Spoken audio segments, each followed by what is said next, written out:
We interrupt this program to bring you an important Wayfair message. Wayfair's got style tips for every home. This is Styles McKenzie helping you make those rooms sing. Today's style tip. When it comes to making a statement, treat bold patterns like neutrals. Go wild, like an untamed animal print area rug under a rustic farmhouse table from Wayfair.com. Arr, fierce. This has been your Wayfair style tip to keep those interiors superior. Wayfair, every style, every home.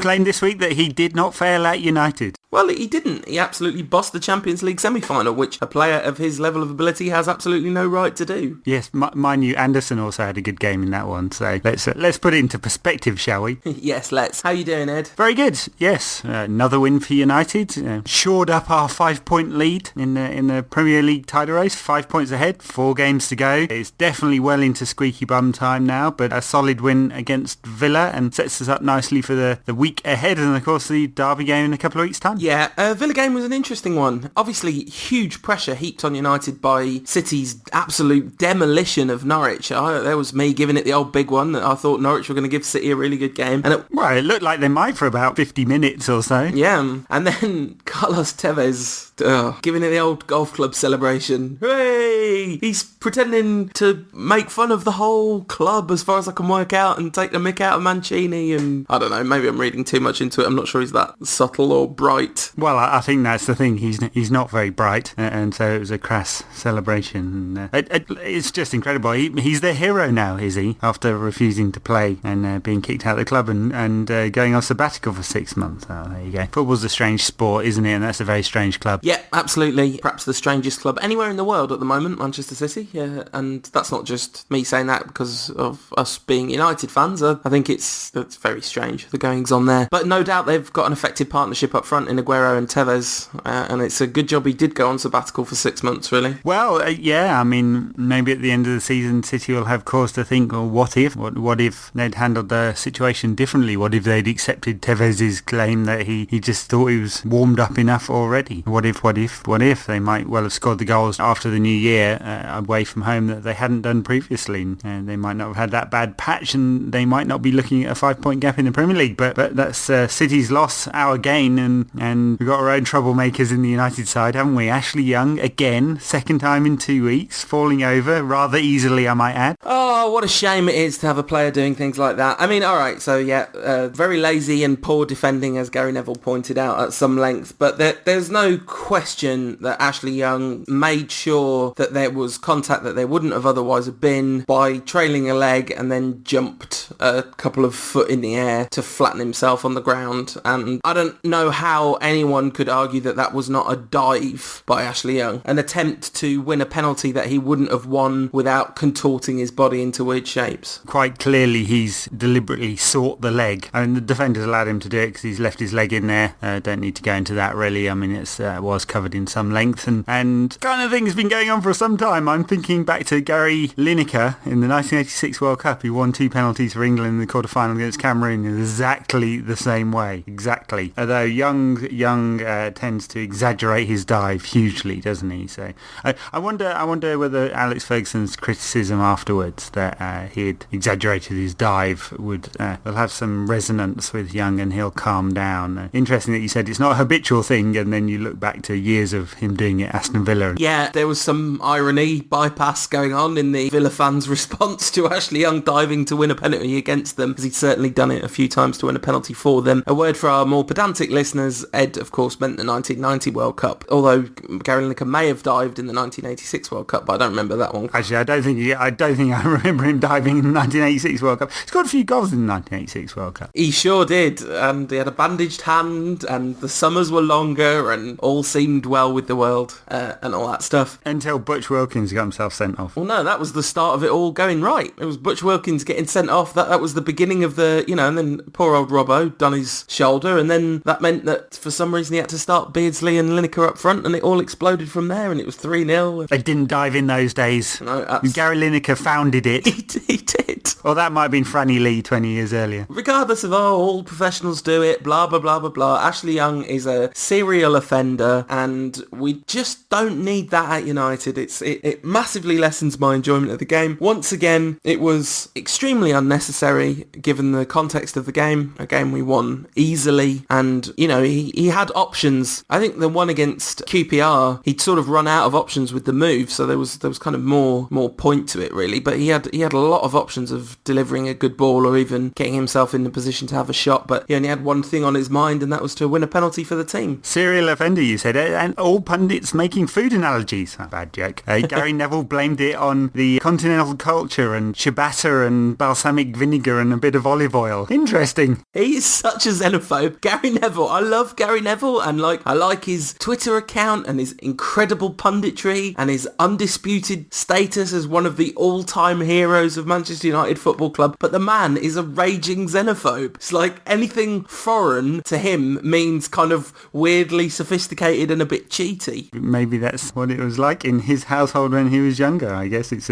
all a bit new to him still. I mean, the amount of time he spends in London these days, at the Sky Studios, he's obviously getting a dose of sophistication. It's not coming easy to him. It's not, although this morning's Twitter revealed that he has Peppa Pig and a Hello Kitty tiny chair, and someone tweeted at him, which one's for you, which one's for Phil, which I thought was extremely amusing. The game apart from the dive, which to me was like horrible and cheaty and pointless and unpleasant. Interesting to see Rio with his back turned while Rooney takes a penalty, something we can all relate to given Rooney's penalty proclivities. Yeah, Rooney scored the last few though, so but he actually doesn't have a great record, does he? So I can understand Rio's temptation there. Of course, Rio revealed on Twitter this morning more of his music habits. Everybody Hurts by REM. An okay song. I mean, everyone likes a bit of REM, I suppose, but a little bit middle of the road, that one. I thought Rio was into, cutting edge R&B and that kind of thing. It's a wonderful song. It is one of the best pop songs of our age. It's a genuine and heartfelt attempt to express empathy through the medium of music. Okay, so REM had definitely become much more mainstream by that time, but partly because their effect on the mainstream was to shift it over to the left a bit to include them in it. So it's a wonderful song, and I'll not have Rio getting any stick for that. Next he'll be tweeting that he's a big Phil Collins fan. There's no comparison between Automatic for the People era REM and Phil Collins. I'm just winding you up. Anyway, we should probably talk about some football. Yeah. Because there was a game and United won it. The early penalty certainly helped, didn't it? It calmed the nerves, and United never really looked like losing the game at all after that. Villa really didn't show much in the game at all, and I thought United were quite safe from a very early stage. Couple of good chances for Villa, couple of good set pieces, but apart from that, no, they really didn't show much, but that's because they haven't got much to show. Remarkably poor team under Alex McLeish. Very, very helpful, well-timed, perfect reverse curse of the rant cast goal from Danny Welbeck. We said he needs to improve his finishing, and there wasn't a lot of finishing to be done with his goal, but he definitely put himself in the right place at the right time. He certainly did. Yep, good timing from him. That's 2 in 15 now for Danny Welbeck. He certainly needed a goal. It was getting to the point where we were a bit worried that Rooney had a couple of bad games and Chicharito's not scoring and Welbeck's not scoring. Where would the goals come from? So good timing on that one. Probably secured his place in the team for the weekend's game against Everton, especially since Hernandez appears to be a player that's picked away from home at the moment rather than at home. And decent finish from Welbeck, decent performance all round, I thought, from United. No one particularly stood out. I didn't think it was an outstanding performance by United. Wasn't a poor one though, and we've had a lot closer games in recent weeks. I think it's one of those games that you expect United to win. Villa at home, good record against Villa at home, very good record against Villa at home, and if we weren't winning those kinds of games, then we couldn't really lay claim to the title. That's not an acceptable level of analysis, Ed. We were alright, no one played particularly well. I thought that Valencia actually had an extremely good game, and him and Rafael formed a fine partnership, and he was in full beast mode a few times. In fact, basically, and Scholes was absolutely absolutely magnificent for the 60 minutes he was on the pitch. Perfect, imperious, Scholesy performance. A few sighters from the edge of the area. Sadly, the one that was absolutely stunning flew off his foot like a beauty, just crept wide, which was a real shame. The volley from the corner, of course, he's scored a couple of those before. I think back to Bradford years and years ago, and then one against Villa, although that was from a clearance off the corner. And so he certainly knows how to hit them, and it looked like another training ground routine. That one, a real shame it didn't go in. Pick out performances, yeah, Valencia it was all right. I mean, I think he's played better this season. Rafael had another solid game, and surely is United's first choice right back now, and there shouldn't be any kind of debate about that one. And Evans and Rio were excellent at the back again, and I thought Evra had a very good game, and he's come back into some form during the run-in, and there's lots of question marks about him. Obviously, during the Suarez affair, it did seem to affect him, and last season he had a particularly poor season by his very, very high standards, and he seems to be coming back to somewhere approaching his best. I had a look at some of the data over the last 3 years on Evra. It's always good to back up an opinion with some actual facts, isn't it? If you take the key sort of 10 or 12 metrics, he dropped in almost all of them last season, and he's up near his form if you just base it on the data of about 2 years ago, although not quite there. It'll be interesting times with Fabio leaving, because it leaves Evra as probably the only left back at the club. Yeah, we'll definitely come on to that later in the show. I think a word for the midfield combination of Carrick and Scholes, because last week we talked about the devastating effect of separating that partnership at Wigan and reintroducing Giggs into the middle and him giving the ball away almost a third of the time. It was fantastic to see how well the two of them worked together, and they just kept the whole thing humming from pretty much start to finish. There's a little lull in the second half. Rooney got on the score sheet twice, had a really good first half. Like, I missed the game at the time. I've watched a recording of it, and when I asked for feedback, people said like Rooney was rubbish, but he scored twice, and he did have a pretty lousy second half, Rooney, but he was actually pretty effective in the first half, and he tried a couple of things which very nearly came off to great effect. Yeah, I mean, I suppose if you just look at the passing graph, then it doesn't look very pretty. Lots of red on Rooney's, and I thought he was a bit casual. And, yeah, definitely. And in fact, that's about what Ferguson said, which was a fair summary of Rooney, and I don't know whether it's because he needs the intensity, that was Ferguson's analysis of it, or whether he's just not playing very well at the moment. I mean, it's really remarkable. I mean, we've been talking about what we're going to do for the end of the season, and obviously one of the things we'll do is look at player of the season, and I've not really seen Rooney mentioned in anyone's player of the season discussion, but he's just scoring goal after goal after goal. Is he within 3 of Van Persie in the Premier League now? Yeah, and 4 of his best ever campaign, so which he may well get at this rate. Yeah, he will do, and you wouldn't believe it, would you? Because there's been such large periods of the season when you just don't feel like it's been a classic Rooney campaign, and it's been a campaign of a couple of halves really for Rooney. I mean, he started out the season as an out-and-out striker, and has played much of the second half of the campaign in a much deeper role, as United has sort of flicked between this 4-4-1-1 or 4-2-3-1, and whatever way you want to sort of present that, and played off another striker for most of the time since January, really. But that's when his goal scoring form's really kicked off as well, which is counterintuitive. Well, he had that blitz at the start of the season. He did. Then a big gap. I mean, he's always been a bursty player, hasn't he, in terms of goals? Yes, very much so. Very much so. I can't really put my finger on why that is the case. He just goes through these hot streaks, and then the goal doesn't come for quite some time. I mean, I think one of the reasons that it's the case, as I've said in various different ways, is that he's just, quite an odd character psychologically. He's a pretty unusual person, I think, Rooney, and confidence plays a huge part in that. But then there's the weird thing where, like the Villa game, it didn't look like he was playing with much confidence whatsoever, and his 2 goals, one was a penalty, one took a massive deflection. So even though he didn't have the confidence, it's still sort of just the ball's just bouncing right for him at the moment. Yeah, well, let's hope it continues. Absolutely. I'm hoping it bounces in off his head into the City net in a couple of weeks' time. A couple of notable cameos in that game. Nani came on, scored a lovely goal. Wonderful to see that. And a man that we said last week on the show would never play in a United shirt again, Dimitar Berbatov, came on, and what was lovely was his reception from the United faithful. Very audible renditions of the Dimitar Berbatov song a couple of times, which I thought was really nice, given that his place in the hearts of many United fans is so unsure. I thought it was good to see. Yes, but I mean, we protect our own, and also I suspect there's there's quite a bit of sympathy going around for Berbatov now because he's been frozen out of the team and it feels a bit unworthy. I'm not quite sure what Berbatov did to not only not start, that's one thing. Ferguson's got lots of choices in attacking positions, especially as he only really plays one proper striker and someone deep, or he plays a trio and they rotate. But to not even get on the bench for so many of the last dozen or so games has been a real shame for a player of Berbatov's talent, and it began to feel like it might be personal. So, I mean, he came on, so maybe it isn't. Maybe it's just that Ferguson thought he'd have a few more options. Of course, that meant that Paul Pogba dropped out of the bench and into the reserves, played for the reserves in midweek. We'll come on and chat about the reserves in a little bit, but interesting. A few more conspiracy stories. You can almost time the flow of the stories, can't you? Not on the bench, it means he's going. Cue recycling of all the old same stories that seem to go around in circles. Yeah, although, not on the bench means he's going, doesn't it? Isn't that how it works? I'm not sure he played for the reserve, so he's not being frozen out. No, that's true. So, he did actually play. So, who knows? And the reserves had 2 games this week. He didn't play in Thursday's game, but he did play Tuesday's game. And so I wouldn't be surprised to see him on the bench for the game against Everton coming up at the weekend. So, let's do a bad news, good news situation. United at other levels, been a mixed week. Knocked out of the FA Youth Cup, a brave effort from the young lads.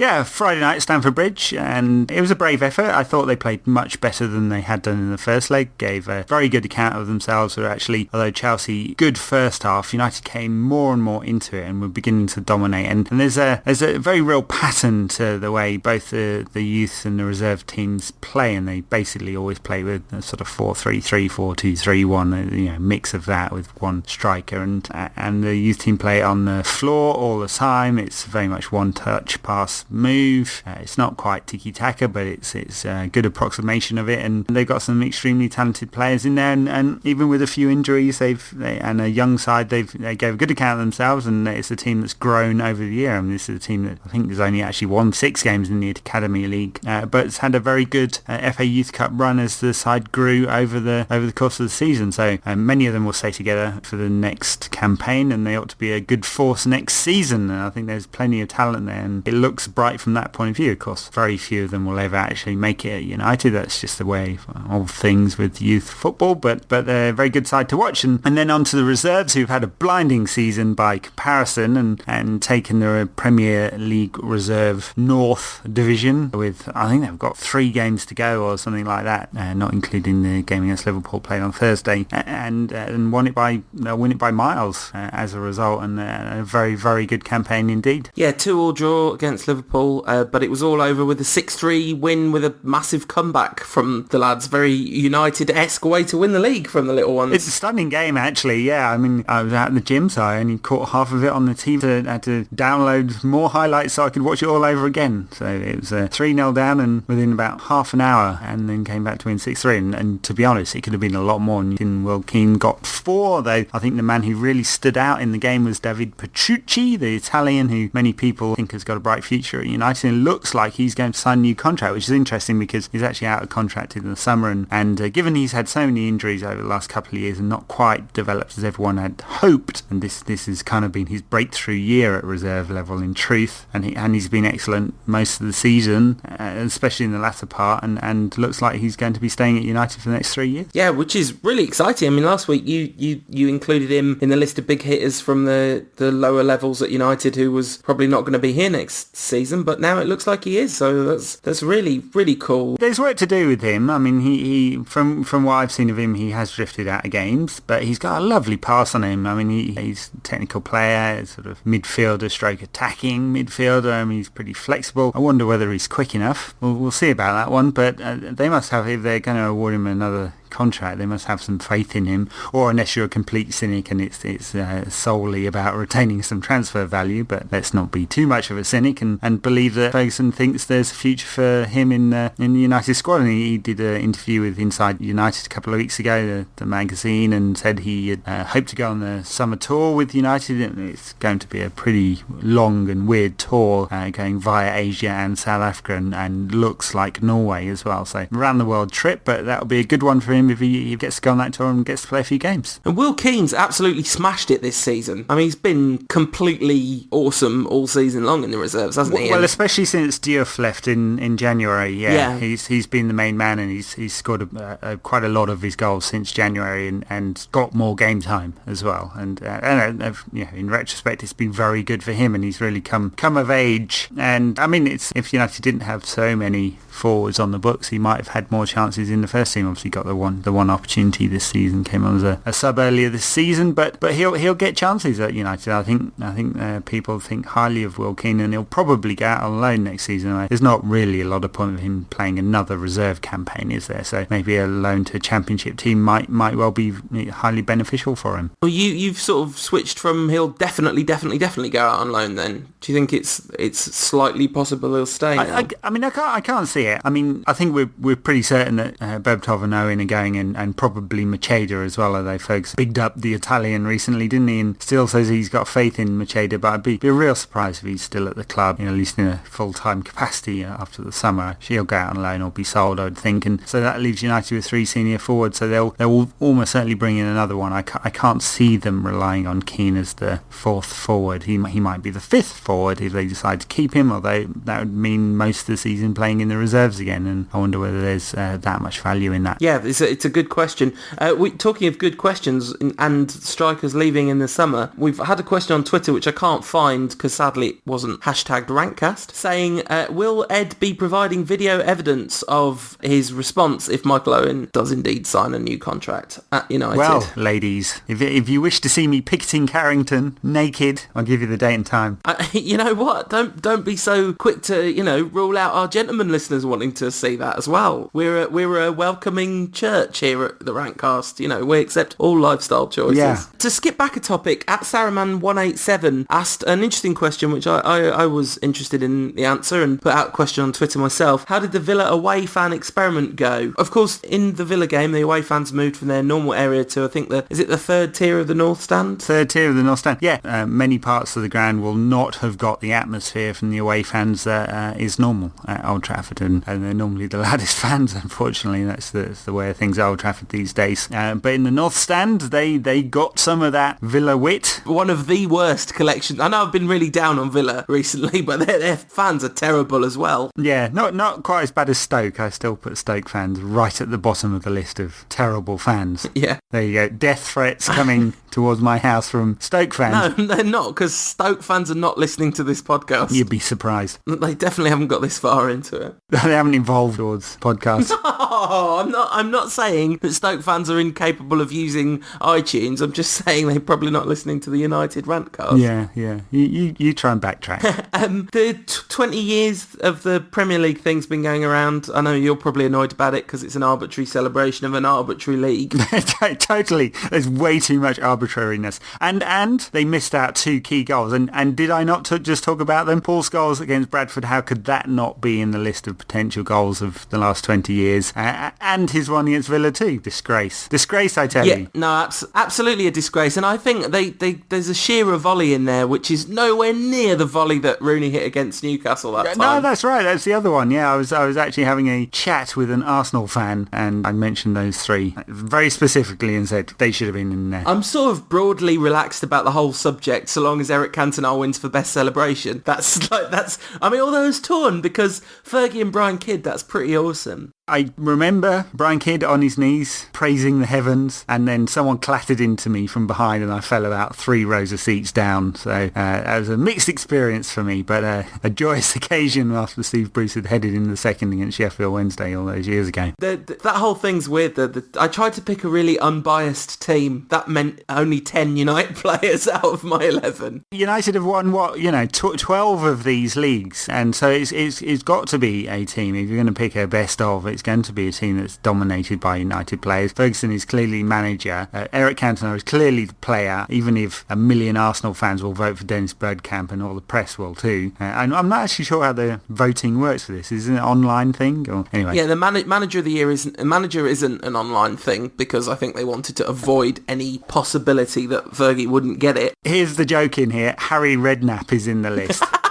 That's beautiful. Isn't that wonderful? Yeah, his trophies have included a Division 2 title and whatever the LDV Vans trophy was called all those years ago. Realistically, there's only 3 managers in the shortlist for Premier League managers, maybe 4 if you include David Moyes. But I think apart from Mourinho, who's only there for a couple of years anyway, there's only Mourinho, Wenger and Ferguson who are even... I mean, there's no debate over what the answer is. It's Fergie, obviously. But, it's hard to even give a bronze medal in that because it's been so dominated by Ferguson and Wenger. Well, yeah, Ferguson should get gold, silver and bronze all to himself. Let's face it. My team was Schmeichel in goal. I think that's fairly uncontroversial. I have seen some United fans picking Edwin van der Sar. Awate picked Edwin. That's what the young uns do. That's it, isn't it? That's what I thought. I thought that at the time. I thought, yeah, that's showing his age there. Schmeichel was something else. And van der Sar obviously had like a couple of really wonderful seasons at United. A wonderful time the whole way through. But Schmeichel was like no other goalkeeper I've ever seen. He was just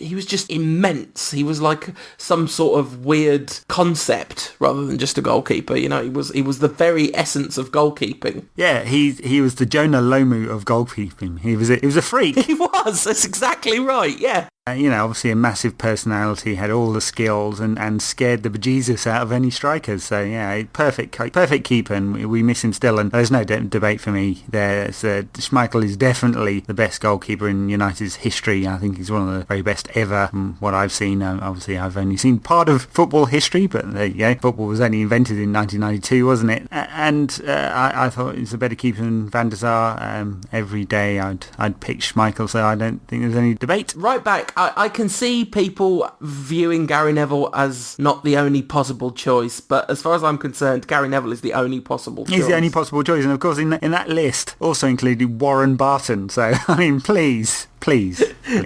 Warren, he had some talent. There was I can't remember who it was, but there was another player who I thought, I wouldn't be too annoyed if he got it. But Gary Neville. I mean, the problem is when you start looking at titles won, then it's obviously ridiculous. But I think Gary Neville also kind of spent his whole career getting better and better and better as well until he fell off a cliff at the end of it. The centre halves, I mean, basically it's 2 of 3 from Rio, Vidic and Stam. I would also accept Sol Campbell. Oh dear. Steve Bruce made the list, but no Gary Pallister. Yeah, I know. It's a weird one, isn't it? If it's not 2 United centre-halves, that's crazy. But, I mean, Sol Campbell was a brilliant player in his time, wasn't he? Yeah, I can almost acknowledge that. Not really. Left back, well... Dennis Irwin. There's only one possible answer to that question. Mikael Silvestre. People are going to... Ashley Cole's going to get that, and what should happen then is all Dennis Irwin's family should go around Ashley Cole's house and beat him up, because it's unacceptable. No, I mean, I don't endorse violence, but... Advocating violence. I mean, of course, Ashley Cole's armed, so then perhaps Dennis Irwin's family ought not to do that. Yeah, Dennis Irwin's the best left back ever,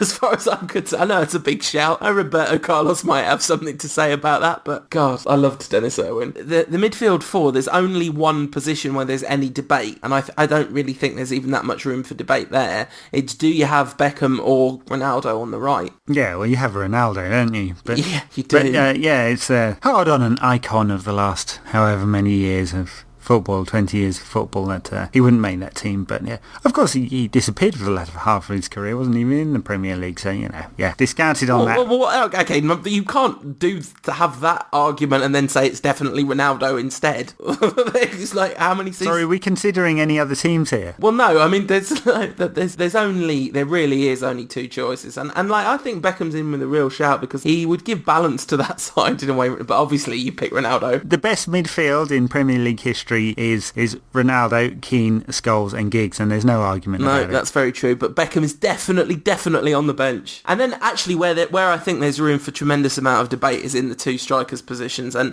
looking down that list, it's like, oh yeah, we've really lived through a time of wonderful strikers both at United and at rival clubs, because I think that it's extremely harsh on any list that doesn't have Thierry Henry. I forced myself to pick someone who wasn't a United player, and I put Cantona and Bergkamp up front together, mostly because I thought that would be really funny to see those 2 up. That would be amazing. Imagine the 2 of them playing in the same team. Yeah, Bergkamp was a great player. I think neutrals could enjoy watching him play, and ditto with the Anaconda, Thierry Henry. He certainly lit up many a game, and although his career went downhill pretty quickly near the end, didn't it?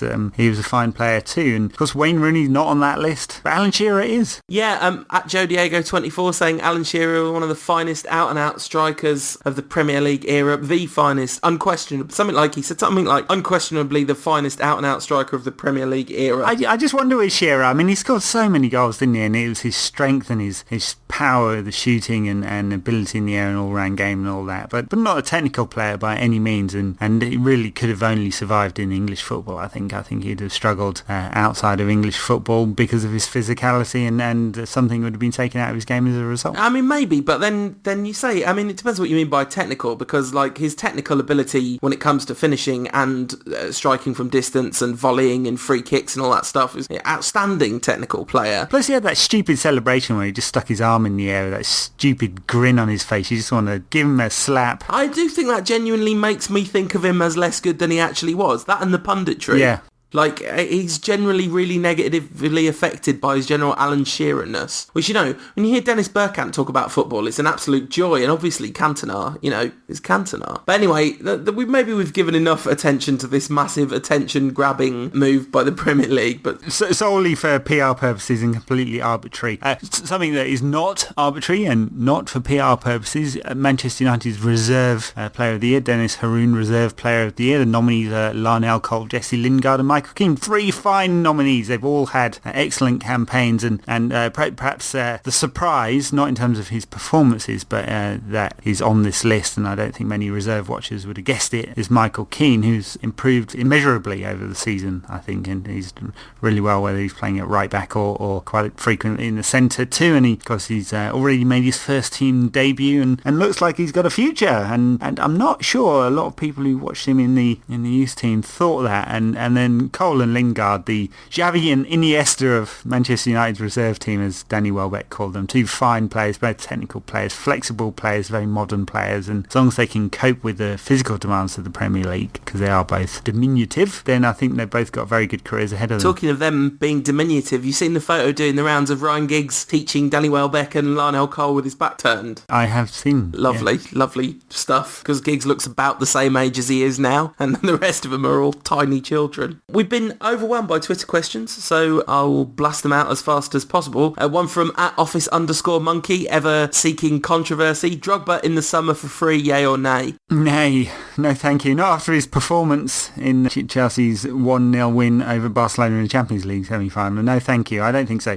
I suspect he'll be off to pastures very lucrative, like Russia or China or something like that in the summer. That's probably what he's after, rather than a cut price move to United. I can't see that one. A lot of talk about Raul. I was chatting about him on Twitter too. He's said that he won't be staying in Europe, so he's off for the oil money too. No, he's going to... Raul will go to America, I'm sure. You think he'll go to the States? Yeah, well, of course they have the designated player system in the States where they can actually pay vast sums to the overseas football signings that each of the teams have. And the Spanish connection, I mean, he would just be a huge star and incredibly marketable, and, you know, for a player who's already made more fortunes than anyone could ever imagine. There would also be a genuine sort of... Because I think Raul is a serious professional. I mean, the way he's had a wonderful twilight to his career in Germany. It's just been beautiful to watch. So I think there will be an attraction to being a huge star in a kind of up and coming league and making a bit of a difference and having that kind of impact. I think America's the likely destination for Raul. I'm not sure what team he'd end up at, because obviously the 2 big ones, LA and New York, are well stocked with overseas players. So it'll probably be one of the other sides. But yeah, I think it's probably a good shout. I'd have Drogba if he wanted to come. I'd have him for a season. I mean, it's bad enough having Ashley Young, and it'll never happen. But Drogba is just so good. The problem, he's a horrible, cheaty, rolly, so-and-so, but he's so very, very good at football. Scored a fine goal, and we've talked this season about how you'd go about beating Barcelona, and that's the way. Not only did Chelsea park the bus, but they cranked the wheels off, didn't they? That bus did not move. One shot in the entire game Chelsea had, and they scored, and with 27% possession. I mean, the thing about that game is that you say that this is the whole thing of like when people say the problem with playing Barcelona is you have to play them over 2 legs, and so you might get lucky in one game and they miss their clear-cut opportunities to absolutely decimate you, but it's not going to happen twice in a row and they're going to win 4-0 at the Nou Camp like they did to Arsenal last season. I think it's not even going to be close, I wouldn't have thought. Chelsea can't concede an early goal, basically. If they do, it ruins the entire game plan. They were really lucky. Chelsea were really, really lucky to get away with that. Barcelona were really profligate. And in the other Champions League game, Bayern scored a dramatic last-minute winner to beat Real Madrid, and that certainly wiped the cockiness off of Mourinho and Ronaldo and co, didn't it? So that's pretty tightly balanced, that one. I mean, you'd say Real are the better side, and they probably ought to do it at the Bernabeu, but Bayern are a team that can score. They've got an excellent front six, even if you look at their back four and think, you can get at that one. I mean, that's definitely the key difference. I mean, on paper, obviously, 2-1's a much better result away from home than 1-0. Not just on paper, but in reality it is. But I think that Bayern look much more likely than Chelsea to score more than one away at the Bernabeu. Because it's not like Madrid are brilliant defensively. No, Gomez was excellent, and there's always a goal in Robben and Ribéry if they turn up. And Robben especially does blow hot and cold, but I think they can cause all sorts of problems at the Bernabeu. And of course, it's not exactly known for being patient there, is it? So things aren't going well for Real. Straight away, they'll be getting on the team's back. So that could be an interesting tie. I still think we'll have a Clasico final, which I have to say, along with much of Europe, I suspect are very bored of these games because you know exactly what's going to happen. So in many ways, I'd like to see it mixed up a little bit, but I suspect it will be Barcelona and Real in the final. I'd like to see it mixed up a little bit, but really, really, really not if it means John Terry playing in a Champions League final again. He doesn't deserve it. He doesn't deserve it at all. Of course, QPR playing Chelsea soon, aren't they? Is it this weekend? And QPR's players are apparently having a meeting to decide whether they'll shake his hands. The Racegate affair is still hanging over him, and I mean there would be a nice symmetry to it, wouldn't there, if Chelsea did make the final and it went to penalties and Terry missed again. That would certainly be amusing. The FA Cup final is the least nice football match that's ever happened, isn't it? It's like, oh well done FA. Not only did you not come down harshly enough on either of these players, although I guess you could say that Suarez's punishment was fairly intense, although not necessarily for the crime committed, but I guess it's harsh to accuse the FA of leniency on that one. So my bet here, and I'm willing to put quite a large amount of money on it, is that either the mascots or the teams will come out carrying a let's kick racism out of football flag or badges or something like that. You know it's going to happen, and it will be the most insincere piece of PR puffery that there ever has been, but there you go. That's football for you many occasions. So what else has been happening this week? I'm sure we've had many questions. We have. Any noises from inside on this deal for Gaitan, asked Baldwin T. Spoiler warning. Not going to happen. Spoiler warning, ladies and gentlemen. I asked Ed about this before the show. He was adamant that there's absolutely no way. Yeah, it's not happening, and I'm surprised about some of the renewed media interest in this one. Either United are playing a very clever game of extreme smoke and daggers and telling absolutely everybody that it's not going to happen and lying about it, or the target is someone else, and I suspect it's someone else. And I think that's probably a good idea too, given Gaitan's fee. I mean, it's obviously in the papers about 20 and a bit million. His buyout clause is in the 40s, and I suspect it's just our old friend Jorge Mendes, who's his agent, of course, does so much work with United, and I suspect he's just simply seeking a club and using United as the bait for everybody else. And of course, talking about another one of Mendes's clients, he's got about 6 of them over at Besiktas. It's like a dumping ground for his tier 2 clients at the moment. Bebe is there, just come back. We talked about him a couple of weeks ago, didn't we? Just come back from injury. Now what's happened? He's been dumped in the reserves and made to train alone for going out to a nightclub till 3 a.m. the day before a game. Very, very unprofessional, Bebe. Come back home so Sir Alex can whip you into shape and make you the Ronaldo replacement we all know you can be. At writtenoff_MUFC, occasional guest on the fine Can They Score podcast. Which is worse, diving like Young or feigning injury, contact like Perch? They're both really bad, and I think it's not really significant really which one's worse. I mean, feigning injury I think is really, really bad, and obviously terrible, horrible, tragic things happen in Italy. Footballers losing their lives, Muamba nearly dying, it just shows you why you shouldn't feign injury, because you need medical staff to know whether something's serious or not. So feigning injury, I think, is dangerous and kind of in a different league because of that. But in terms of like manufacturing contact or feigning contact, I don't think there's any moral differentiator between the two, is there? No, they're both cheating in different ways. I mean, feigning contacts to get a penalty or a free kick or whatever, feigning injury or feigning contact in some kind of physical form to get the man sent off, or just feigning injury like Didier Drogba in order to somehow get an advantage and waste time and get it into the referee's mind that you're being attacked in some way and hope that it has some kind of cumulative effect. They're all part of football that we don't need, and unfortunately the powers that be have done nothing about any of that at the moment, and I suppose it's not an easy one to deal with, because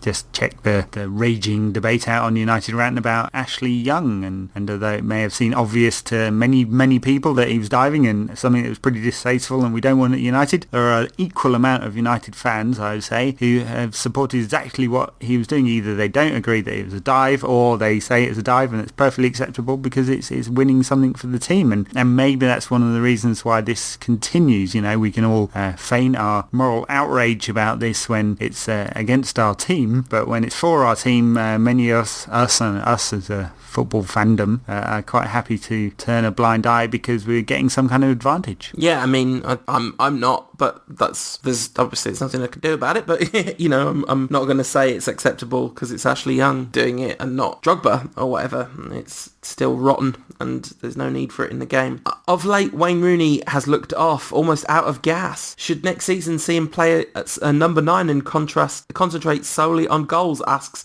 ex-Birchie, the proprietor of the magnificent Beautiful Reds website. Well, so this is one thing that's doing the rounds anyway, not simply because he's looked off form for the last couple of weeks. I mean, I think he's actually been very good in the sort of number 10 role on many occasions this season. Maybe across the piece it's not been always wonderful, but there's some talk about restoring Rooney to that number 9 role and bringing in a creative player. I have to say I'm not sure that we'll bring in a creative player of the standard that's required to do that. So I think we'll probably end up with a very similar squad makeup to this season, next season, with a few additions and a few departures, and we know all those names. So I don't think there'll be loads of radical change there, and I think we'll probably end up with Rooney playing with Welbeck and Hernandez in rotation predominantly next season. That means Rooney will play a bit deeper. And when Rooney plays with Welbeck, there is the possibility that they can change round, for periods of the game. I mean, there's been a time when all three of them played. I mean, and Welbeck tends to get pushed a little wider, and this is what I mean about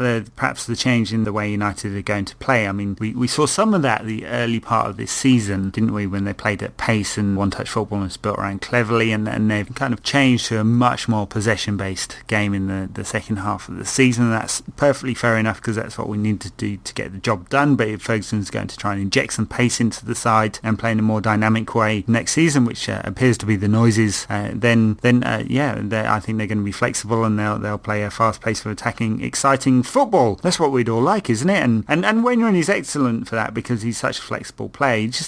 I don't mind whether he plays at 10 or 9. I just think it's a complete waste of his talent and extremely frustrating when he plays wide. Yeah, but everyone knows that, don't they? And it only happens very occasionally now. Yeah. When it used to happen a lot, especially when Ronaldo was around. At Viva_CR7, talking of Ronaldo, I'm always slightly biased against people with Ronaldo-related Twitter handles, so I apologise for this. But he says, is it wrong that I'm enjoying watching Evans flourish and not overly enthusiastic about Vidic's return? I'd like to answer that in 2 parts. No, it's not wrong that you're enjoying watching Evans flourish. Yes, it is wrong that you're not overly enthusiastic about Vidic's return. I mean, of course, as you pointed out, none of us know how Vidic is going to come back, although my suspicion is that he's going to take a little while and then come back real strong because he's Nemanja Vidic. Let's not forget just how good Nemanja Vidic is. Yeah, Evans' progress has been fantastic, and Ferguson did a nice thing for Evans by saying he's been one of the best defenders in the country. Absolutely true. That, no question. Yeah. Well, on form, I'm not sure I'd take all his components of his game and put him in that class. All season though, it's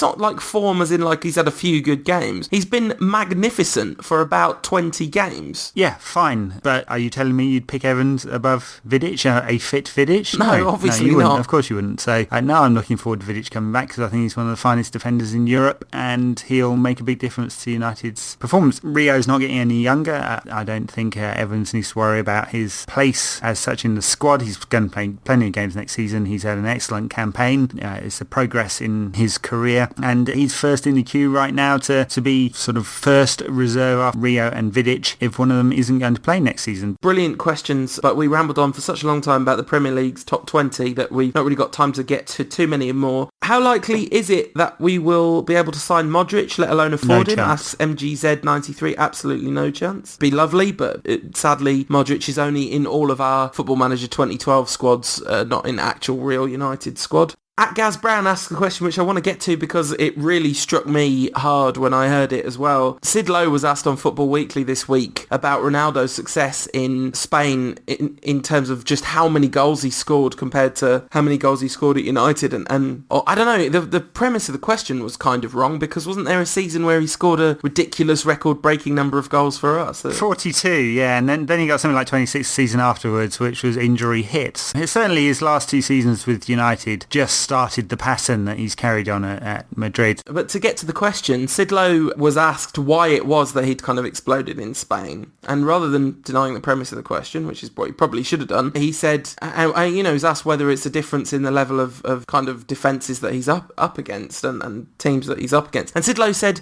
well, one of the reasons is he's playing in a better team. And I'm pretty sure Manchester United 07-08 is a better team than this Real Madrid side. I asked Sid Lowe on Twitter whether he'd actually really considered that or just kind of said it on the basis that Madrid now are better than United now, which that's reasonable. But that 07-08 team was absolutely amazing. And, the team around Ronaldo was phenomenal. So seemed a strange one. What do you think? Yeah, I don't think there's any basis for that. I mean, this Madrid side, you can start saying it's a better team than United when they reach the Champions League final and win it. Yeah, absolutely. Oh, just one last question. We haven't really talked about this. Fabio going on loan next season. Yeah, a good thing for him, but I think it's an interesting one for the squad as a whole because there's going to be, not like there's any challenge to Evra at the moment, but there won't be any kind of challenge. So I think it's good for Evra to have someone there because he gets a rest and he needs that competitive edge because I think we have seen his performances drop on occasion, haven't we, over the last 18 months? And he's played, over the last 5 seasons, he averages something like 48 games a season. It's insane. And he'll go to Euro 2012 with France. He's back in the France picture, so he'll go there. He won't get much of a summer off, and there's massive risk of burnout if he plays another 50 games next season. So United need another left-back if Fabio's going. In fact, it's good for Fabio to go because he needs games, and we thought he'd progress this season because he ended the season before, obviously in the right-back slot, started the Champions League final, but he's had another whole bunch of injuries. He needs to stay fit, he needs to play all the time, and it'd be much better for him if he stayed in England than goes to Benfica. Yeah, and Trish is asking us to compare and contrast Rafael and Fabio. I think it's really difficult to do so because it's so hard to see where Fabio's at right now because he just is completely out of the first team picture altogether. Let's just say that Rafael's been excellent over the last few months, so he's definitely developed, but it's a factor of him staying fit and getting lots of games in succession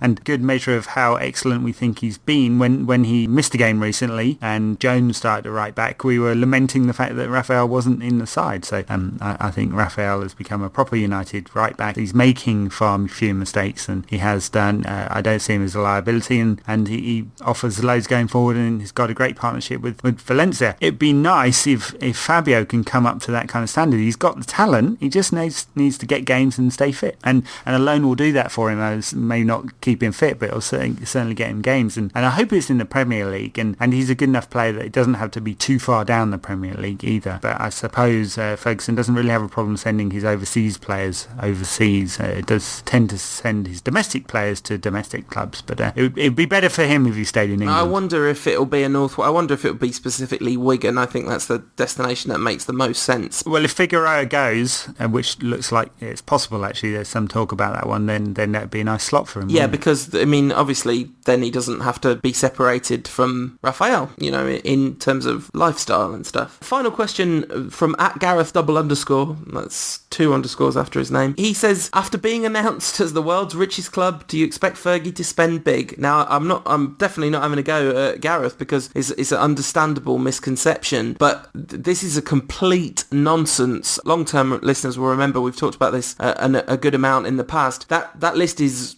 basically a complete nonsense if you're interested in what the club actually has available to spend on players. Yeah, it's always mistranslated as the richest club. It's got nothing to do with wealth. There's two main lists that come out each year, the Deloitte list and the Forbes list. The Forbes list is a revision of the Deloitte list. The Deloitte list is basically revenue, and then Forbes create an enterprise value, which is revenue plus some kind of goodwill multiplier, plus a few other factors they throw into the methodology. Now, I met the guy who's in charge of the Deloitte list, and I told him what a nonsense it was as a proper piece of analysis about relevance of financial matters in football, and I have to say he didn't quite agree with me. So I think the Forbes list is nonsense because essentially it's based on revenue, and what do they say? Revenue is vanity and profit is sanity. United doesn't make any profits because we throw it all down the drain on debt, whereas Barcelona don't make any profit because they throw it all on players and their gigantic wage bill, something like 500 million euros in debt, and Real Madrid makes a tiny bit of profit, and they spunk most of theirs on wages too. So it's really odd system. It's got nothing to do with how much United will spend in the summer at all. That's all about cash flow, and this system is a kind of cheap way of ranking clubs. Quite how they get to a value that's 20% more than this time last year, I have no idea. United's revenues are definitely not, and profits are definitely not up that far, especially as costs are increasing pretty rapidly at the moment. But there you go. I suppose any investors in Singapore looking at that and taking a lead off that, I'm sure they're not, but if they are, that'll be music to the Glazers' ears. It looks like that IPO will happen perhaps late summer, so it could well be before the start of the new season or just into it. So that's the thing that will prompt United to actually spend some money, because they'll maybe clear some debt and there'll be quite a bit of free cash flow. We're massively running out of time, so our Everton preview will largely be very nominal. I'm going to say that we're going to win 2-1. I would love to see Phil Neville throw the ball into our net again. I think it'll be a harder game against Villa, but I think United's performance will be quite similar. I would expect pretty much exactly the same 11. Yeah, I'd like to see the same 11, basically. Well, maybe Nani could come into the side. Maybe he's up for a starting berth. One thing I'd say about Everton, obviously, a pretty disappointing loss in the FA Cup semi-final for them, and I wonder how much that'll affect them because their season's basically gone now. That's the one thing they were playing for, so I wonder whether the impetus won't have left them somehow, and they perhaps won't have the edge that they might have done in the past. Tough game. I mean, they're a good side, Everton. They're still above Liverpool in the league, so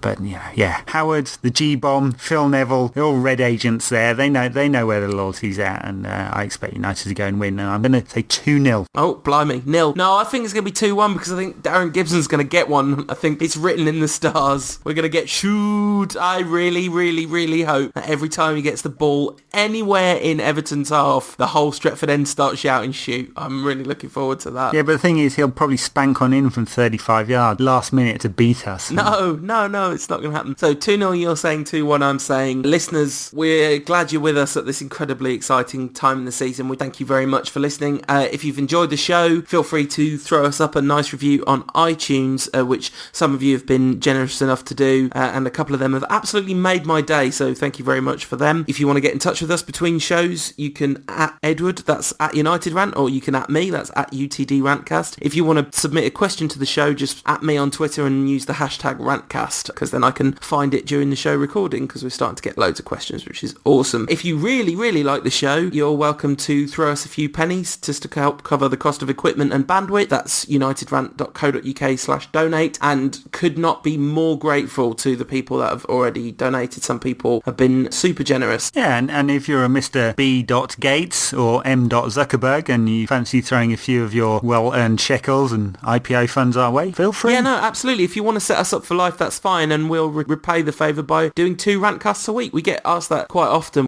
Frequently, or almost all the time, which is very flattering, but sadly we just simply don't have the time. It's really, really, really nice that people would want such a thing, but yeah, because we have jobs and that. Unfortunate, isn't it? It unfortunately does get in the way of the real reason for living, which is football.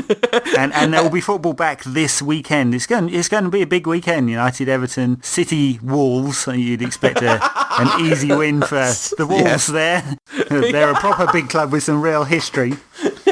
Yeah. Chelsea, Arsenal in the hunt for third and fourth, and I think Tottenham are out of that one now, aren't they, since they've fallen off a cliff. And Newcastle, I'm putting all my chips behind Newcastle for fourth place. I'd love that so much. That would be fantastic, because actually, like, this Newcastle side, they've got some fantastic players and you know, just great strikers at that club. And in those Premier League awards that we spoke about earlier, quote, which is obviously Eric's, when you follow the trawler, but one of them in there was Kevin Keegan's famous I'd love it if we beat them rant, and I'd love it if we beat Everton.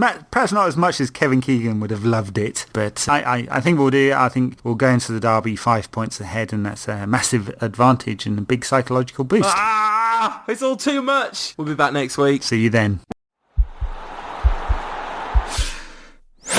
This podcast is part of the Sports Social Podcast Network.